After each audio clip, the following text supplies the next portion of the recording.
আমাদের আসলে দুর্দশার অবস্থা, মানে আমাদের কষ্ট কেউ দেখে না, ঠিক আছে। আমাদের উত্তর এলাকার এই যে ভাই ব্রাদাররা, যে রাজীব ভুইয়া, ঠিক আছে, উনি নিজে নামে গেছে সব কাজকর্ম বাদ দিয়ে।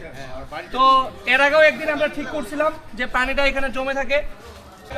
এটা হলো চাউলিয়াপট্টির সেই ভাইরাল রাস্তা।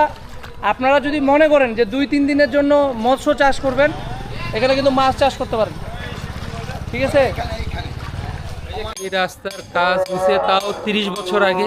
30 বছর প্লাস এর মধ্যে এখানে এই রাস্তার আর কখনো কোনো কাজ হয়নি। কাজ হয়নি। আমার 41 বছর বয়স চলতেছে। 41? হ্যাঁ, জন্মের পরেও আমি এটা কখনো দেখি নাই। যা দেখছি এই অবস্থায় চলছে।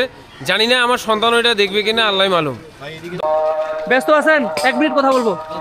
আচ্ছা, আপনি যে এই রাস্তাটা দিয়ে তো আপনি ডেইলি যান, আপনার কি অসুবিধা হয়? অবশ্যই হয়। মানে কিরকম অসুবিধা হয়? দেখেন না কি অবস্থায় আছে রাস্তার। আচ্ছা, মানে আপনার অটো চালাতে যাত্রী নিয়ে যাওয়াটাই অসম্ভব হয়ে যায়। আচ্ছা আচ্ছা, মানে খুব কষ্ট হয় না? হ্যাঁ।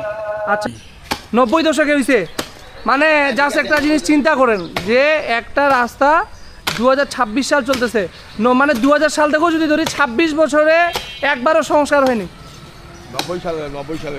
90 সালে কাজ হয়েছে, মানে ওইদিকে 10 বছর আর এদিকে 26 বছর, 36 বছর ধরে কোনো কাজ হয়নি, ঠিক আছে। সময় রাস্তাটার পানিটা বের করে দিব, কিন্তু এই যে এই রাস্তাটা 36 বছর ধরে ঠিক হয়নি, এটা কেউ দেখে না, কারো কোনো মাথা ব্যথা নেই।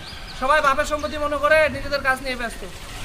তো এই বিষয়টা আমরা উপর মহলের দৃষ্টি আকর্ষণ করে বলছি, আমাদের এই উত্তর চাউলিয়াপট্টির এই ভাইরাল রাস্তাটা যেন অতি দ্রুত সংস্কার হয়।